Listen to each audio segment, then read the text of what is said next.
बिस्मिल्लाहिर्रहमानिर्रहीम। अस्सलाम वालेकुम। पुराने दौर के आजमूदा घरेलू टोटके। जब भी यखनी बनाना हो हमेशा ज़्यादा मिकदार में बनाएं और छोटे बड़े प्लास्टिक के बैग में डालकर फ्रीज कर लें। फिर जब कभी सूप या सब्ज़ी बनानी हो हस्ब ज़रूरत बैग फ्रीज से निकालें और इस्तेमाल कर लें।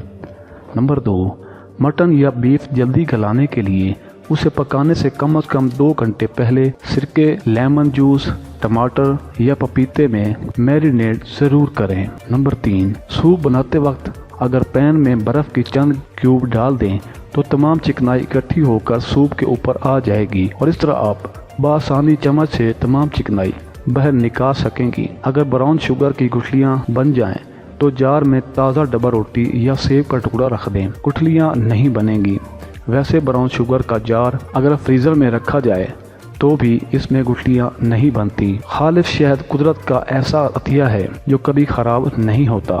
अगर आपको शहद की रंगत कुछ धुंधली सी या बदली महसूस हो तो उसे 30 सेकंड के लिए माइक्रो ओवन में गर्म करें, वो फिर से शफाफ हो जाएगा। मेहनत से बनाया गया सूप में अगर नमक ज़्यादा हो जाए तो इसमें कच्चे आलू या सेब का टुकड़ा डालकर 10 मिनट तक हल्की आंच पर पकाएं। नमक का असर खासा कम हो जाएगा। बाद में वो टुकड़ा सूप से निकाल दें। इसके अलावा अगर 1 खाने का चम्मच चीनी भी सूप में डालकर पकाएं तो नमक की कड़वाहट दूर हो जाएगी। जब भी कोई चीज़ मसलन कबाब वगैरह फ्राई करें तो तेल डालने से पहले फ्राइंग पैन में गर्म कर लें और फिर तेल डालकर फ़ौरन ही उसमें कबाब डाल दें।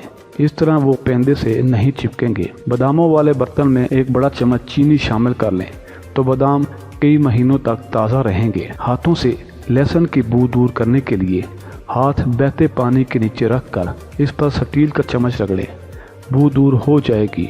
इसके बाद साबुन से अच्छी तरह हाथ धो लें। भुना हुआ गोश्त, स्टीव और चटनियों का जायका मुनफरद बनाने के लिए इसमें पीनट बटर शामिल किया जा सकता है। अक्सर सफ़ेद या काले चने देर तक पकाने के बावजूद अच्छी तरह नरम नहीं होते। अगर पकते वक्त चनों के सालन में उबलता हुआ गर्म दूध शामिल कर दिया जाए तो वो जल्दी गल जाएंगे। फ्रीज़र में जमे हुए गोश्त को फौरी पिघलाने के लिए उसे ज़्यादा नमक मिले ठंडे पानी में भिगो दें, जिससे गोश्त की बर्फ़ पिघलने के साथ साथ इसमें जमा हुआ खून भी साफ हो जाएगा और इसकी रंगत भी तब्दील हो जाएगी। कम तेल में मछली फ्राई करने का आसान तरीका ये है कि मछली को धोए बगैर इसे थोड़ी देर के लिए सिरका में भिगो कर रखें। इस तरह एक तो मछली की बदबू दूर हो जाएगी, दूसरा ये अच्छी तरह साफ़ भी हो जाएगी।